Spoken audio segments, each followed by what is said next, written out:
It's off. So great to have you all here, and welcome to the Plain Film and CT Reporting webinar with Dr. Imran Lasker. So all of you who are here today, and that would also fill in our short evaluation form after the webinar, will receive a CPD certificate via email later this evening. The evaluation link will be shared in the chat, and you'll also be able to see it on your screen afterwards, just when you leave the webinar. Now, if you have any questions during the webinar, please post those in the Q&A. I think you should be able to see that in your toolbar. So post questions in the Q&A and we'll get to those after each case. If you want to answer Imran's questions about the case or have any comments, feel free to post those in the chat, as I can see you're all doing now. And please make sure you send it to everybody, because then all your webinar peers can follow what's going on in the chat and see what comments are written to Imran. Now, if you want to follow the cases live as we go through, we will soon share the collections link in the chat. So make sure you're logged in to Collective Minds and then click on the collections link, and you will be able to follow as we go. So I think that was all from me. So now I would love to hand over to you, to Dr. Imran Lasker. The floor is yours. Hi, everyone. Welcome again to another, well, I guess it's episode, we should call episode or webinar, where we're going to be going through some interesting cases. I'm going to just put the link up here so that everyone can find it. So that's the link. Hopefully that should work. Do let us know if it doesn't work, so that we can try and deal with any issues. But it should. I mean, we've had a check and made sure everything looks okay. So thank you so much for joining us today. We've got some hopefully interesting cases, a few cases to make you think. And as we said before, do feel free to ask questions. We try and keep it as laid back, chilled out as possible. There are no silly questions. There are no silly things to ask, and I'm more than happy to try and go through things live and explain things as best as I can. So what I'm going to do now is I'm going to just share my screen, and hopefully you can see. Hang on. So let's share my screen. Yeah. So hopefully now you can see my screen, and I'm just going to make this big for us, and I'm going to just open the chat and the Q&A as well, so I can keep an eye on what's coming through. So can I just get a thumbs up from everyone saying that or just say yes, you can see the screen, so that I know that it's all working. Yeah, great. Okay, so first off, we're going to have a look at case number 1. So for those of you that are playing along, just click on this. It's easy just to right click and click on open tab, and then the chest x-ray should load up. So this patient has got shortness of breath. And so there is a method to looking through these x-rays. So as usual, for those of you that have been here before, just feel free to write the answer in the webinar chat. I do keep track of it. And I'm going to work through it anyway. And just obviously, yeah, if you've got any questions about it, feel free. So have a look at this x-ray. We've got someone who has got shortness of breath. And so straight away you're thinking to yourself, okay, it could be consolidation, it could be, it could be infection, it could be a pneumothorax. I mean, it could be so many things, right? And even something to do with the possibility of it being like an aortic abnormality could result in hypotension, which could result in a shortness of breath. So you just have to be wary. There's a whole load of emergency things that can happen, but there's also something else that can happen where you've got like a long-term problem where you've got fibrosis and that kind of thing. And I'll hopefully bring some cases of that as time goes on. So we're on the Collective Minds platform right now, and you can see that we can use a pencil to try and kind of annotate things as we go along. And we've got a fair few answers coming through, which is great. And some of you are pretty much saying what I thought you'd say, which is also good as well. So first off, I always try and make sure that the costophrenic angles are kind of nice and sharp. And then I have a look at the mediastinal contours, and you can see the aortic border over here. And you don't really have much of a cell sign. You feel like, oh, there could be something there, but actually that's going to be the heart border, and you can see the aorta coming down like so. So that's actually all okay. And then behind the heart is also a very important place to look as well. Just have a look behind the heart, make sure there's nothing abnormal there as well. Nothing there at all. Having a look at the lung apices. Okay, that's really important, because you've got to be worried that there could be a really small pneumothorax. And the way to do that is to really zoom in. And it's almost comical how much you've got to zoom in and just have a real look at the lung apices, right? And you can actually see that these lung markings going all the way through to the edge. You can see that all the way through. So at the moment, we don't really look like we've got a apical pneumothorax at all either. And then sometimes some people will say, well, actually, there's a line that is sitting over here, and you can see a line sitting like this. But what I'd encourage everyone to do is to always kind of go around and make sure you follow it all the way. I've done a good following there. Let's go around like this, all the way down like so, and you can see it going like this and like this and like this, and continuing outside of the body like so. So that's not a pneumothorax, that line there at all.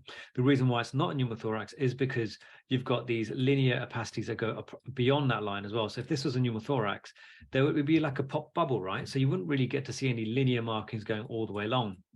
So someone has said that they felt as though the aortic knuckle, triangular opacity over the aortic knuckle. So yeah, I think this patient's sort of slightly rotated because you can see, if we can try and find the medial aspects of the clavicle. So that's one medial edge of the clavicle. We can go all the way along to probably around here. And then that, look, the middle of that C-spine is right over here. You can see that. So we're really far towards that side, meaning the patient's quite rotated. So we're not getting a proper on-fast view of the mediastinum. So I'd be a bit wary about calling things on the mediastinum. And for those that don't know about this before, the way you can see whether something is like midline or whether it's non-midline is to use the medial ends of the clavicle and look at the spinous process. And the reason for that is because the spinous process is the most posterior aspect of the human body, and the most anterior aspect of the body pretty much is the clavicle. So they kind of get out of line with one another quite quickly. And this is clearly quite out of line. So this patient was an AP patient as well, so maybe they weren't particularly well. You can see an oxygen tube going all the way along like this, so clearly not feeling all that great. But a few people have kind of said what I'd hope they would say. Oh, someone has said that could there be a left lower lobe collapse? So not really. I mean, you might be worried that there could be some sort of opacity, but this opacity over here continues all the way up to be the aortic knuckle, and there's not really that sail sign as well. And look at the hilar as well. So that hilar is there, and that hilar is there as well. So they're pretty much in line with one another. So we're not looking at any real loss of lung volume. Are the ribs close together? Not really. Okay, so the ribs aren't close together. And look at the hemidiaphragm. There's loss of lung volume. You might have a bit of a tenting of the hemidiaphragm or raising of the hemidiaphragm or anything like that, but nothing like that is really going on here. And so some people have fallen for what I'd hope they'd fallen for is this linear opacity that's going along like so. Now you start to think, okay, well, that could be a pneumothorax. Could it be? Okay, so that line over there what is that line? So that goes along like so, goes all the way around like so, and actually goes all the way around to be the clavicle. So this is not the clavicle. But then if this is a pneumothorax, then, why are the lung markings going all the way beyond there? So what we do is just to zoom in, just to be 100% sure, and then get the pen marker again. And we can see, again, look, linear marks going all the way along, like so, beyond the line that we're seeing here. So someone said exactly right. You're completely right. So someone said that, is this a skin fold? Yes, it is. This is a skin fold. And just something I thought would be a really good thing to bring up, because I've had numerous times where people have called me up and they're ready to put a needle in to try and decompress a pneumothorax, and it's like, whoa, hold up, it's not a pneumothorax. The other thing is you can't really see the top edge of it as well, can't see the bottom edge of it as well, and the main thing is the lung mark is going all the way along as well. And so people who've lost a lot of weight very, very quickly can end up having skin folds. And also, as people get older, their skin's a little bit looser, and they can also have these skin folds. So this is a bit of a trick one, where there's not actually anything wrong with the patient. No pneumothorax, no lumps, no bumps, nothing. It's just that skin fold that makes it look like it is a pneumothorax. Right, so let's have a look at this case. This patient's fairly young-ish, and they've come in with a bit of knee pain, and they've had this X-ray. So can anyone see the abnormality? So as always, just feel free to write what you think. So this is a youngish patient. I mean, they don't look like they've got particularly crumbly knees, because you can see that the contours of the femurs are very, very well maintained. There's not irregular. There's no loose bodies located within here either. And you can see that the tibial plateau also looks very, very straight and normal. There's no fluid located within that suprapatellar region either. So we're not thinking lipohemoarthrosis.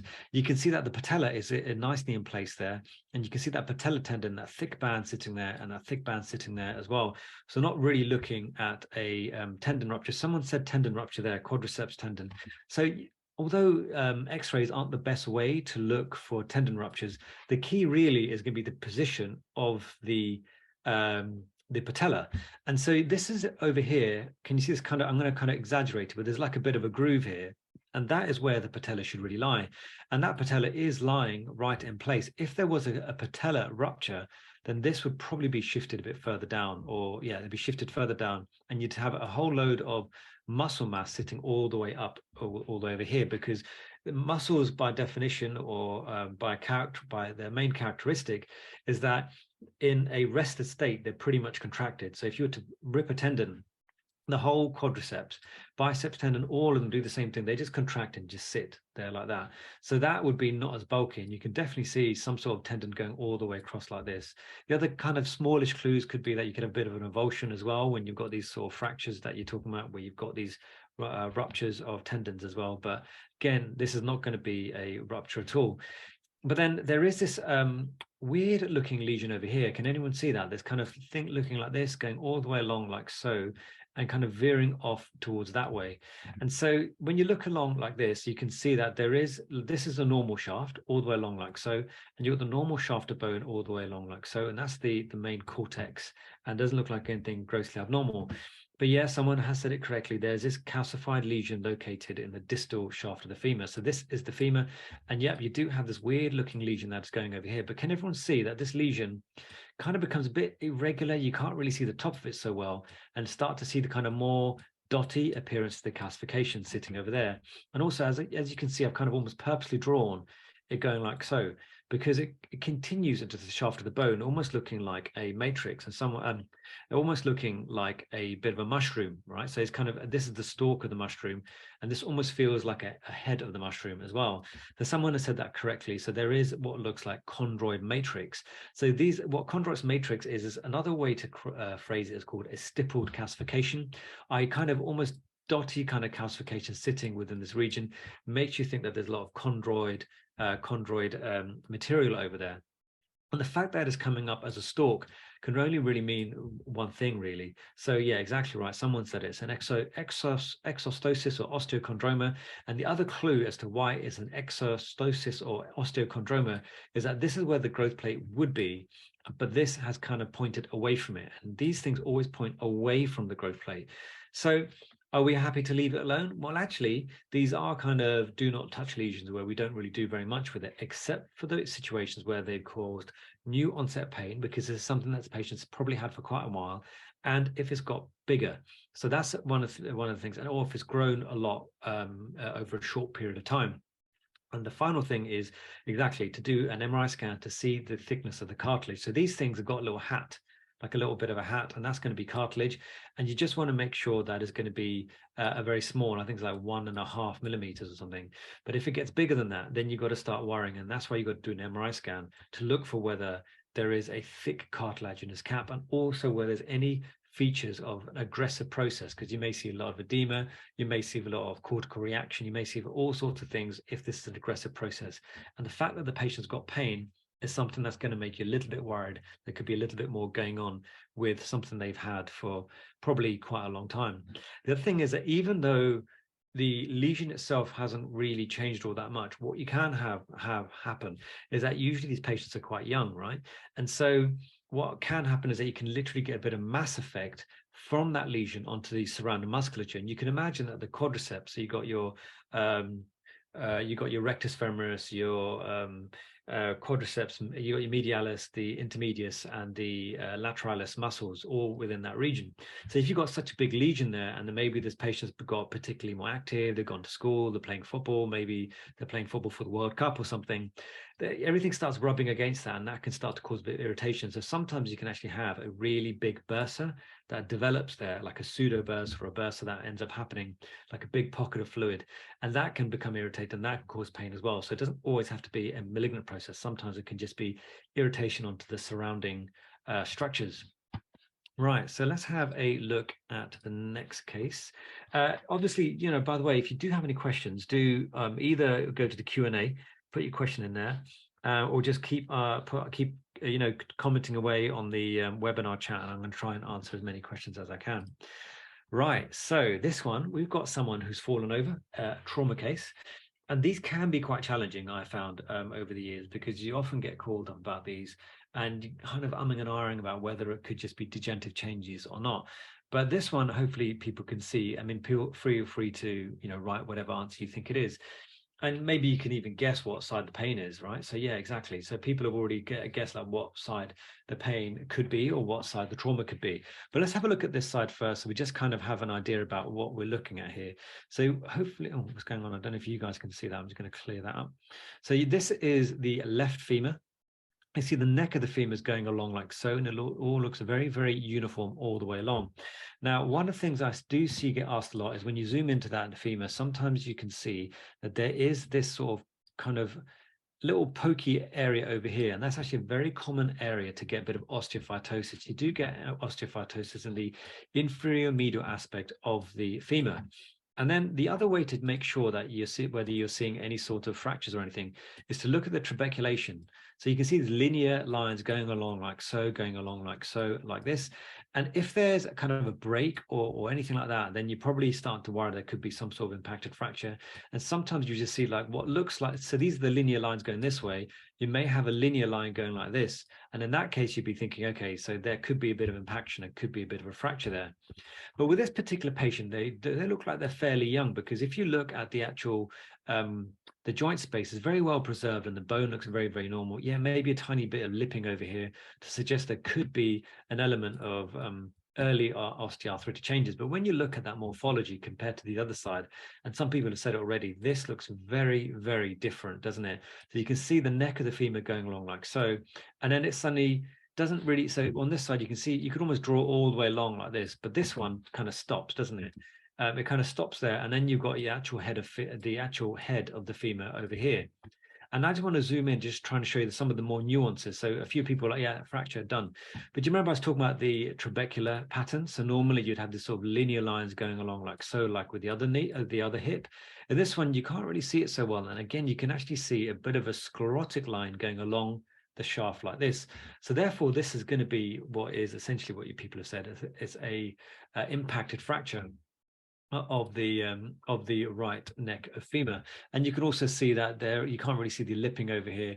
And for someone to have, sometimes you get really extensive osteoarthritis, but in this situation you don't have any osteoarthritis anywhere else, and it really is the fact that that trabecular pattern is completely disturbed, making you think that this must therefore be a fracture. So this is a slightly obvious case, but with other cases going forward in your lives and your reporting, do try and use that rule of the trabecular pattern with regards to, and looking for a sclerotic line that's going in an abnormal direction to the rest of the trabeculation of the bones, of the neck and femur in particular, to look for fractures. And the last thing is just to make sure that there's no significant acetabular fracture.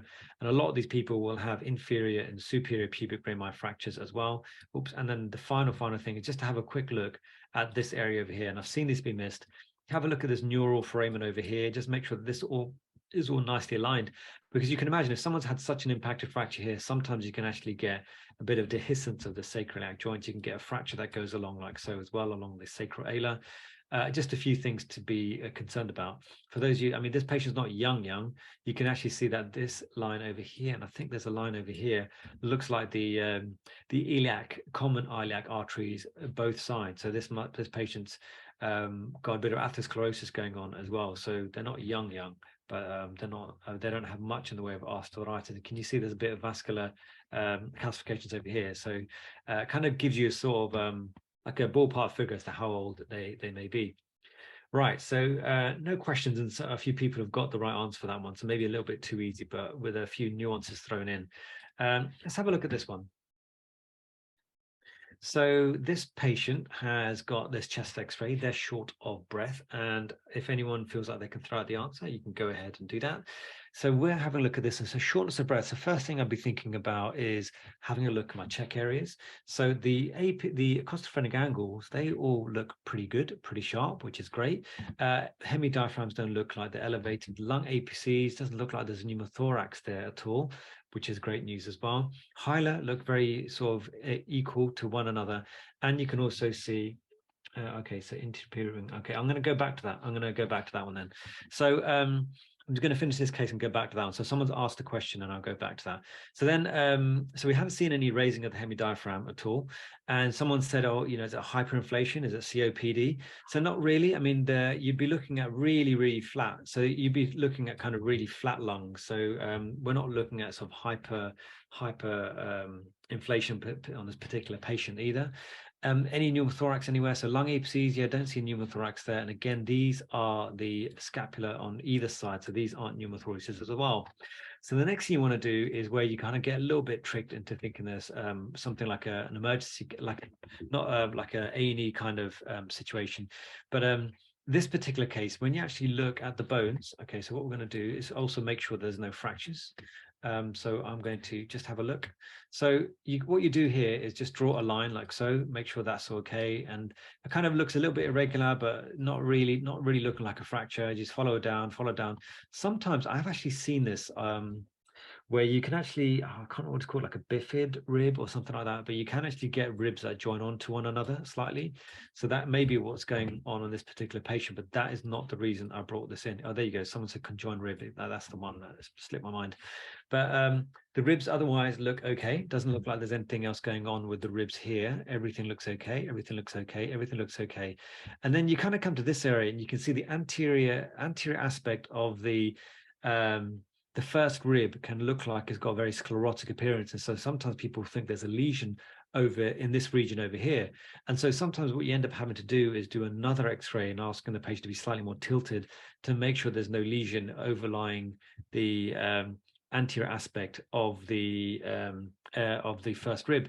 And so that's the first rib on that side. That's the first rib on that side. But then what is that lesion over here? Can everyone see that? This looks very, very separate from the anterior aspect of that rib. So actually, this is a lesion that we need to be concerned about, although it may not be entirely related to the shortness of breath. You can actually see that there is a quite large solitary lesion that is sitting over within this area over here and will need to be followed up with a CT scan. For those of you, oh yeah, I might as well just throw something in, like I'm going to throw a few nuggets actually. So often you'll see that there is a bit of apical thickening in both lungs. And I think that over time, what happens is that the blood flow to the lung apices is not as great as the blood flow to the lower lobes. And so over time, they kind of become atelectic, they become a bit scarred, and they just don't get as much aeration as the rest of the lungs. And so you will often see sort of biapical scarring or bands of atelectasis as someone gets older. And interestingly, that's why when you've got someone who's got a cancer and a disseminated cancer, usually you'd have the malignancies being circular and all within the lower lobes, because a lot of the blood flow is within the lower lobes because of gravity. So someone has asked a question, so I hope that no one minds. I'm just going to go back to this case and hopefully it won't be too long on this one. So someone has asked, is any periosteal reaction involving the interior pelvic ring near the acetabulum? So yeah, I mean, there may be. So what we can do, we can zoom in, and it can get a little bit irregular around this area, right? And so the main thing I would say is to just make sure that you've got a very crisp line going along like so. You've got a very, very crisp line going along like this, and on the other side as well. And so what can look like periosteal reaction can sometimes be overlying other structures, such as you can get like phleboliths, you can get calcifications from the vessels, because you get these iliac vessels, and then you get the femoral arteries going along like so, then going along like so. So I am a bit hesitant to really call anything major going on within this region. But the thing is, like, that's why you have CT, right, at the end of the day, because if someone is still, I mean, you're going to be, you may want to do a CT anyway because of what's happened here, but there may be occasions where you may need to characterize the the fracture a lot further by doing a CT scan to make sure there's no concurrent acetabular fracture. And I have seen like radiolucent lines sitting over here, where they end up being fractures. So it is worth having a look at that acetabulum, and you know, good for you that you did have a look at this region over here and this region over here to see whether there's any abnormalities, anything that could be of concern, and it's maybe worth bringing up depending on the clinical situation. But I think I'm a bit hesitant to call it because there are so many overlying structures that can be there. And of course, when you've got a slamming fracture like you've already got there, there's not really much more to go on, really. Right, so that's answered that question. I hope that was okay. Let's have a look at this particular X-ray. Now, I can't remember this case, actually. Let's have a look. So first thing to do, I always do, is to just have a look at so obviously, if anyone feels like they've seen something, do let me know. One of the first things I do is have a look at the shafts of the metatarsals. And what I do is draw along like so and draw along like so. And the main thing you want to see is whether they're very, very sharp, because sometimes you get a little bit of cloudiness somewhere along the second or third, and that can actually be indicative of the patient having a stress fracture. And this particular situation, I don't think they've got a stress fracture at all. So that's one thing that's kind of out of the way. And then the other thing you might want to do is, let's have a look here. Okay, we don't have it, and this is not the best angle for it, but you do just want to make sure that the metatarsals are all lining up quite nicely. But that's because there is a ligament that's sitting over in this region over here, and that's called the Lisfranc ligament. And if that is torn, then what can end up happening is that the metatarsals end up just flying off towards that direction, and can be missed actually on a few occasions. Someone has thrown out the answer, which is great. A few people have thrown out the answer, which is great. So what we can do is just have a look, and the key really is to just follow every single bone. And like in the beginning when I was training, I genuinely used to like almost draw a line like this with my eyes, even just draw, get the mouse to go along with me. And again, that's what we'll do. So just make sure that there's no osteochondral defect. This all looks very nice, going along like so. This all looks good, going along like this. There's no evidence of any abnormalities over here. Then coming up like this, kind of really draw around. And when you come to this area over here, you can start to see that. Remember I was talking about trabeculated, pattern of bone. This one looks like there's a bit of an overlap there and a bit of an overlap there as well. And maybe you can convince yourself there is a little bit of a linear line going along like so. And that is not normal, especially when you compare it to the other toes all the way along. And so therefore, this must be exactly like people have said, it's a fracture of the proximal phalanx. It's a proximal phalanx of the second toe. And that'll be the middle phalanx, and that'll be the terminal phalanx or the terminal tuft. But then, you've got to make sure that there are no other fractures as well, because if someone's got a fracture there, you just got to keep drawing around every single bone, make sure. And then everyone's favorite is going to be, it's not everyone's favorite, but you can get a fracture at the base of the fifth metatarsal as well. And it's always worth having a look at. But this one, again, nothing else but the fracture of that second shaft, the proximal phalanx of the second toe. So yeah, well done. A few people picked that up very, very quickly, which is great. So we're going to go to this next case. It's again another foot, and this patient's come in with a bit of foot pain. So if someone can throw me the answer, and I'm going to go through the way that I would do this case in these situations. So first things first, I always have a look at the shafts of the bones. So that's the metatarsal over there. And again, you just draw along like so. Just make sure, get the pen out for people as well. So just draw along, just make sure there's nothing abnormal going along like so. Everything looks all right.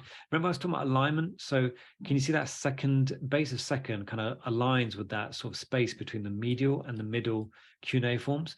If that lines up nicely, then you're thinking, great, this is going to be fine. But if that's slightly out of line, you're going to be worried about maybe a Lisfranc injury a Lisfranc injury at that ligament there. So someone has thrown a few people have thrown the answer.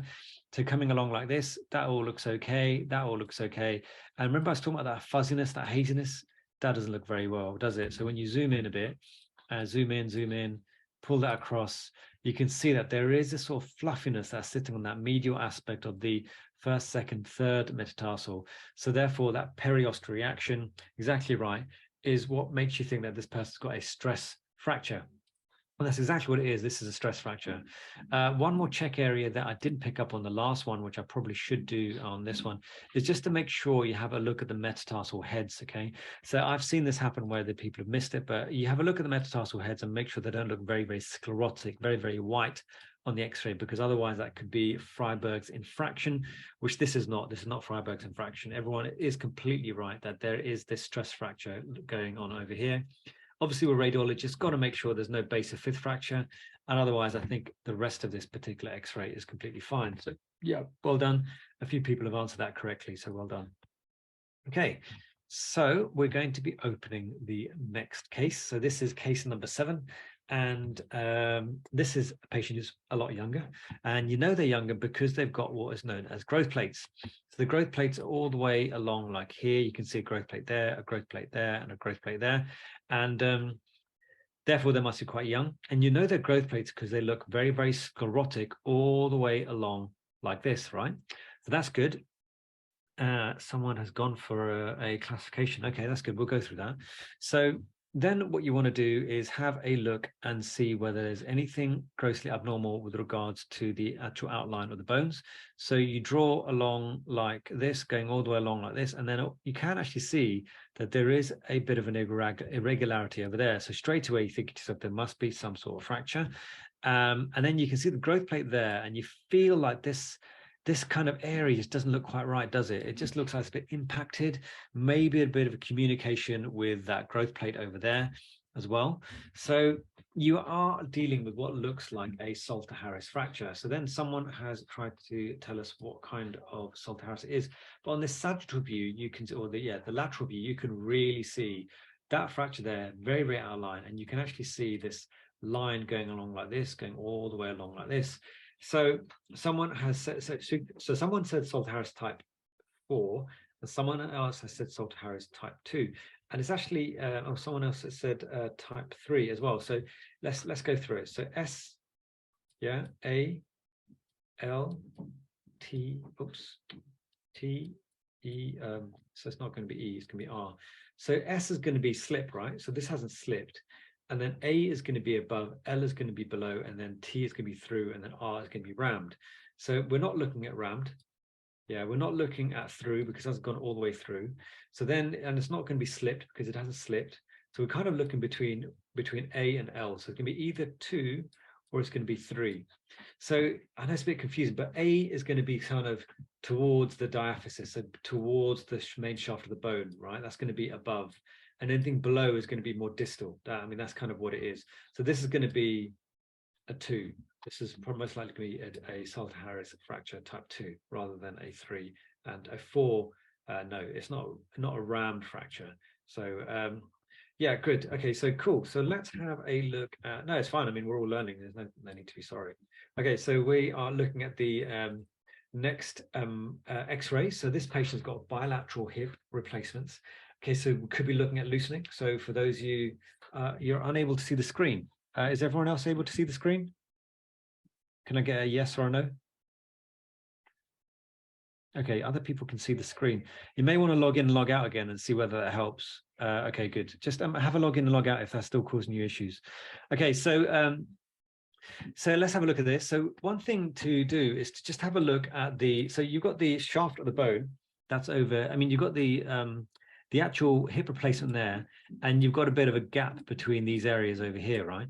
And so if it's particularly large, I can't remember the numbers off the top of my head, but that's the kind of area you'd be looking for whether there's loosening. That's kind of quite important, and that'd be around the acetabular roof as well, just to try and make sure that it's not like a loosened area over here. I have seen quite a few areas of like loose calcifications, or even like old fractured bone sitting within that sort of joint capsule space, because the joint capsule space is going to be around this area over here. So I've seen that over time. And then someone's gone for it, which is fine. It's good, perfect. So this patient's fallen over. They've had a bit of an issue, and now they're finding it difficult to walk. They've had previous hip replacements already, and again, you just want to kind of draw. And remember, I was talking about that trabeculation. You can't really do that because there is no bone for the trabeculation around this area. But you can have a look at the rest of the bone and just make sure that everything else is okay. And actually, when you come up to this area over here, you follow down like so, follow down like so, slow, so you can start to see like this kind of jaggedy edge sitting like this. And this is not plaster Paris. This is not like a dressing or anything. You can see like it almost looks like a whole load of bone has just flaked off this like over this way. So yeah, this is exactly right. This is a periprosthetic fracture of the left hip. So yeah, not great for this patient, unfortunately. And actually the rest of it, they look a little bit osteopenic. I mean, it doesn't look quite as dense bones. They're going to be fairly older, aren't they? And I assume because of the bilateral hip replacements, they're not kind of moving around as much as they could, which is why they've got a slight reduced density to bone. But yeah, so that is a periprosthetic fracture. So well done for those of you that managed to get that one. Right. So we are going to go through a CT case and just go through this one. So this one, what happened? Oh, yes, we've got a couple of CT cases to go through. This one is a patient who came in with abdominal pain. So for those of you that have access to it, do try and download it. For those of you, if you do want to run smoothly, by the way, there's a little kind of cloud button here.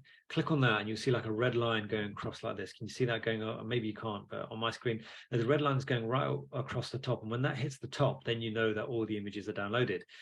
But from this point of view, like, I mean, without even all the images downloaded, we can see that, I mean, hopefully you guys can see there's something up with this. This doesn't look quite right. And for those of you that don't know, don't worry, I will work through this from absolute basics.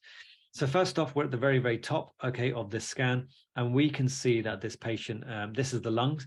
They've got contrast within their bloodstream, so they've been added with some contrast. How bright is that aorta? So that's the aorta. We can follow it down from the thorax. If you're ever unsure, then just have a look at the aorta. It's always on the left compared to the IVC. And I'd say the IVC is sitting over here, but the portal vein looks slightly brighter than the aorta. So if the aorta was almost the same brightness as the vertebra on the soft tissue windows, then you're probably looking at an arterial phase image or an aortic phase image. But this is not the case. This is a portovenous image. So coming from the top, I know people are going to ask. So what we're going to do is go to Windows and lung, and then just have a look at the lung. So lung bases, there's a bit of atelectasis, but no, there's no sort of hemothorax or pneumothorax, but you can see that this is air. That's what air looks like, right? And then this is what air looks like inside the body, but you can see slightly gray because there's there's still some actual human tissue sitting within there. But as you come further down, so we're going to go from the top here. So can you follow that, follow that, follow that, follow that? So this is the diaphragm here, right? So the diaphragm finishes here, and then the lung finishes here. But then it feels like, well, the lung continues again because now there is some air. But then you think, okay, well, it could just be, I mean, it could just be bowel air, couldn't it? So then what we do is you go back to abdomen, and then you try and see whether there's any bowel wall around it. And actually, you follow that along, that kind of air area over there, and there doesn't seem to be any sort of encasing. There's no sort of a bowel around it, right? So if you look at the air within the bowel over here, you can see there's a bit of a bowel wall, but the air that we saw up in the upper abdomen doesn't look like it's got any sort of encasing to it. So this doesn't look like air within bowel wall at all. So we're not looking at, I can never say it, cheladity at all. Sometimes you get bowel interposed between the anterior diaphragm, the anterior aspect of the liver and under the hemidiaphragm, which kind of gets people a bit worried that could be a pneumothorax. So that's not the case at all. And actually, can you see there's a little bit of locule of air sitting over here in the region of the gastroesophageal junction. You've got the stomach over here. You've got some more air over here as well. So something's not right. Then when you come to this area, can you see that this all looks very, very abnormal, very, very irregular. There just feels like there's something else going on in that particular area. So let's just have a scoot through the rest of the body as well. So could that be the gallbladder, that thing over there? Scroll down. Actually, no, the gallbladder is all the way over here. So that's not the gallbladder at all. And the gallbladder itself looks okay. And the liver, apart from that weird looking lesion that's sitting over here, looks okay. We don't really see much in the way of intrahepatic duct dilatation or CBD dilatation at all. Right, so then you want to make sure you've had a look at the kidneys. And having a look at the kidneys, you can see that they've got these lesions sitting within the kidneys, right? And they actually look like they could be cysts, so we're not particularly worried. And then looking at the other side as well, you just want to make sure that that's okay. And yeah, the kidneys look okay. They don't look like they're blocked at all. So let's just, I'm just going to reset all and then go to scroll. Okay, so someone has come out with an answer. Where do you think it's from? Okay, so yeah, some people have given a diagnosis, but where do you think it's, and you put in capital letters, where do you think it's from though? Where's it come from? Fine. So then when you've got so much air in the upper abdomen, you've got to start thinking to yourself straight away, could this be a perforated duodenal ulcer? So the way I do it is I really do work from the stomach. That's the fundus, the stomach, and go all the way through. And that's going to be sort of the duodenal area over here. And it feels like there's some sort of collection-y, something going on there. And then it's a bit difficult to follow beyond that, right? But I haven't really seen anything in the way of like a locule of air going beyond the duodenum. But actually, there is a locule of air that so if we go back to the stomach there, yeah, coming down, coming down, coming down, coming down. And can everyone see that? So that's the stomach, and there's a bit of air that's kind of coming up this way. Can you see that? I'm kind of coming out that way and that way. So that's the perforation. This is actually a gastric perforation, a gastric ulcer that's ended up perforating. And actually what we can do is go to, oh, we have coronal. So let's see, pull that up, pull that down. Let's see if we can try and see it on a different view. So yeah, I mean, it's kind of, yeah, antrum, kind of proximal, I mean, distal stomach. Yeah, I mean, in truth, you're just going to call it a gastric perforation, isn't it? And then it's going to end up going to the surgeons. What's going on there? Okay, so what I wanted to try and do is once the coronal images come through, not much longer to go. Okay, so let's work our way. So that's the stomach there, coming along like so. Stomach's there, and then you're coming up this way, and I think this is where the perforation is, probably around that area there. And then it just feels like there, can you see all this stuff there? Can you see that?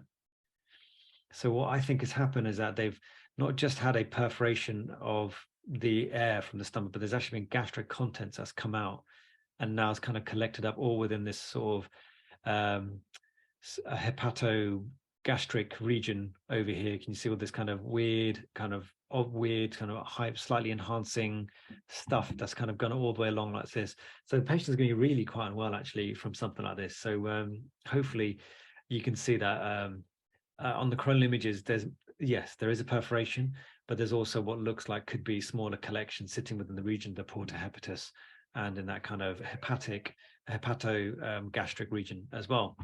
Right. So any questions about that one? Because I know that was slightly complicated and maybe I oversimplified it, but generally speaking, when you've got a lot of air in the upper abdomen, the main thing really to do is go for the stomach, follow all the way along to the duodenum, first part, second part, third part, and you may be lucky enough to see the actual perforation, the actual kind of area where that air is coming from.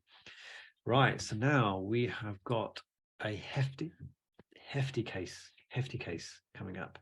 So what I'm going to do is download that one. And this patient, a distal obstruction, or is it just an ulcer? Okay, I'm just going to quickly go back. Distal obstruction. So I wouldn't have expected a obstruction because look, if you're going to get, you got the ulcer, right? And that's at the even if it was a duodenum, then if there was an obstruction, it'd be causing upstream obstruction. So therefore, you'd get a dilatation of the proximal duodenum, dilatation of the stomach, and then people would start vomiting up. And so the same with like a distal small bowel obstruction. Anything proximal to the obstruction will be dilated. So with this question is there a obstruction or is it just the ulcer?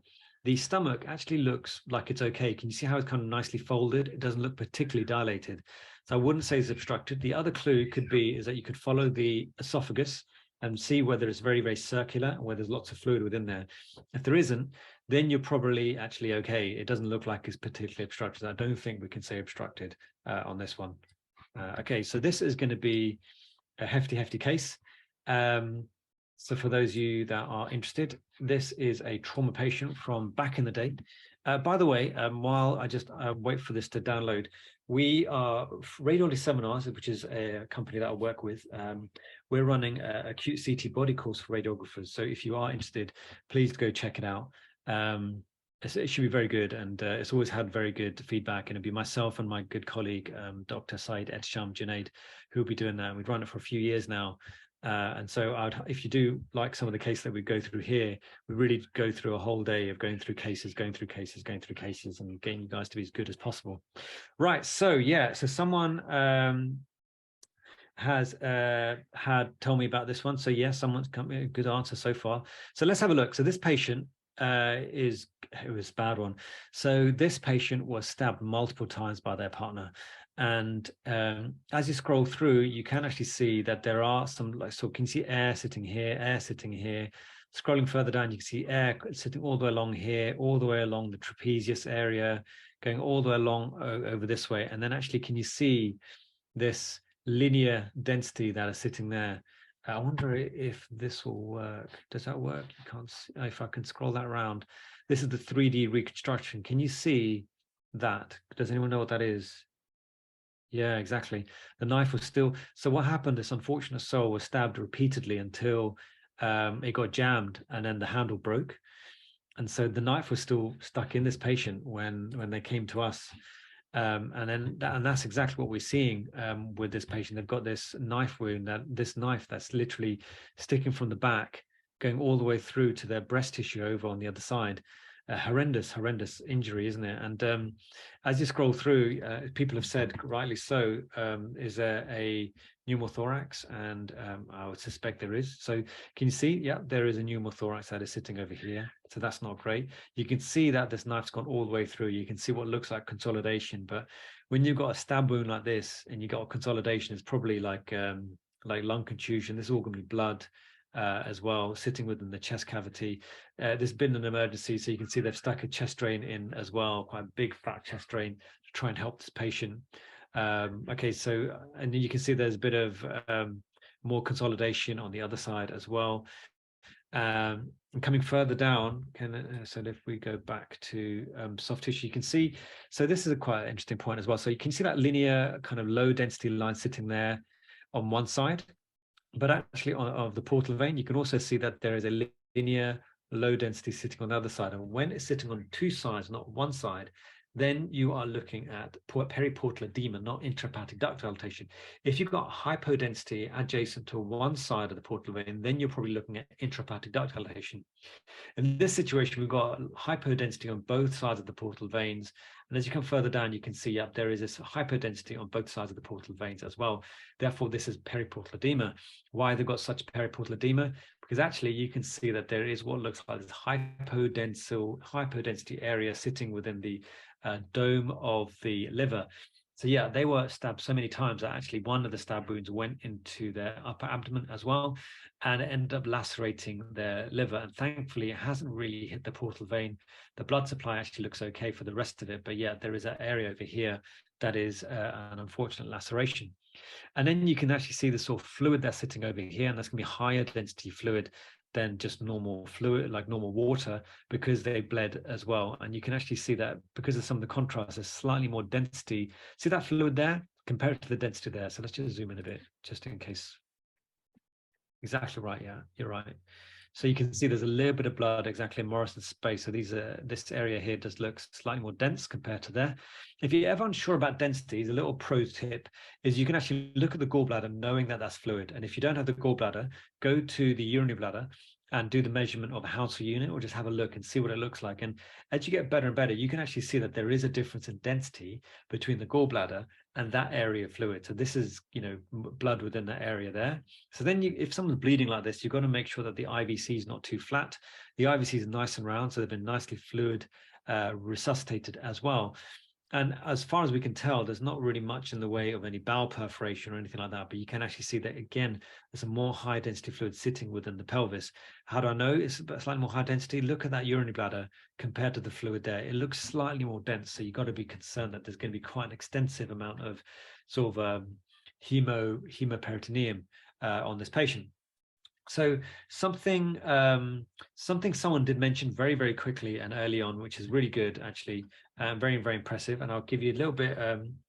When periportal edema is found, what are the main diagnoses? Usually, I think, so basically, periportal edema can happen because of hepatitis, and it can actually happen because of liver cirrhosis, and can happen because of any sort of cardiac failure, hepatic failure, all those kind of things, because there's just too much fluid within that particular space, and that's why that can happen. So it can be very common. So next time you see like a heart failure, you may see that there's a bit of periportal edema, and I wouldn't be worried about it. Just know that that is the case. So one more thing here. This patient amazingly survived, and they were in a coma. And when they woke up, they were saying that they couldn't feel their legs. Any ideas why? So let's go to the very, very top again. And we can kind of come to this area. Can you see air is in the sinus? Air is within this region, and actually air is located within the cranium as well. So they've got what looks like pneumocranium, some more air within the cranium as well. Coming further down, you can actually see that there is air located within what looks like the extradural area. So that, I mean, that gets a little bit more nuanced, and yeah, I mean, there is various anatomy to the spinal cord, but there is some air sitting around that sort of spinal canal. And as you come further down, you may be able to see maybe some more air lying further down. And so I think it'll be very difficult for me to really show you on a CT scan, but basically one of the stab wounds actually went not just through the back, but it went through the spine and ended up severing the spinal cord. And as far as I understand, she actually did get better over time because it was such a clean cut that she got, I mean, I don't know how good she is, but she apparently, the lady was able to regain some ability to be able to walk. But the clue, I mean, that's the thing, initially it was missed because we didn't pick up the air sitting within the spinal canal. I mean, there's one thing having air within the brain, but actually there was no fracture, no skull fracture, anything. And actually the air from the brain had come all the way from a severed spinal cord. So some air from the outside, from the knife wound, had gone through the spinal canal, and air was introduced into the spinal canal, and some of it had actually worked its way up into the brain. So I guess it kind of just makes you think about the compartments that can be involved, and a potential miss as well with regards to, I think it was around here. Can you see this? There's air, and then it kind of, I think it went across like this into the spinal cord. So a very horrendous case, but hopefully one, I always feel bad about these kind of cases, because I mean, clearly there's so much suffering involved with this kind of thing, but also I think there's a lot of learning from this kind of thing as well. Anyway, I think that is the last case. It is the last case. So as always, I thank you so much for being part of this webinar. Do check out Collective Minds Radiology, who makes this possible for me to be able to come here, give you guys some live cases to work through on your own. Also thank you for being part of the community, and keep interact with me on Twitter, and on this you can @ me. So if you do want me to have a look at a case, you can add the case, but at Doc Lasker, DOCLASKER, and I can bring it up at the next talk. And if you are at all interested, do check out Radiology Seminars acute CT body course for radiographers. I might do one for doctors and stuff later on, but we'll see if there's any appetite for it. Okay, so I can hand it back to Natalie. Are you still here? So I'm going to hand it back to Natalie. I'm here. Can you hear me well? Yeah. Perfect. So thank you so much, Dr. Imran Lasker, for some great cases today. I'm just posting here. Let me just see. Yeah, there you just got the evaluation form. So thank you all for coming to today's webinar. And please do fill out this short evaluation form, and a CPD certificate will, of course, be sent your way. And as the customer success manager at Collective Minds, I am super curious to hear your feedback. So please do fill it in. It would help us a lot. And as Imran was mentioning here, it's also good to know that on Collective Minds, you can make your own collections of cases, and of course also upload cases for the next webinar. So just make sure to tag Dr. Lasker in Collective Minds, and we'll make sure they will go through to the webinar. So we hope you enjoyed today, and we really look forward to seeing you again on the 10th of January, which is the next webinar. So that's a good way, I reckon, to start the new year, don't you think? So take care, everybody, and see you soon. Thank you so much. Bye.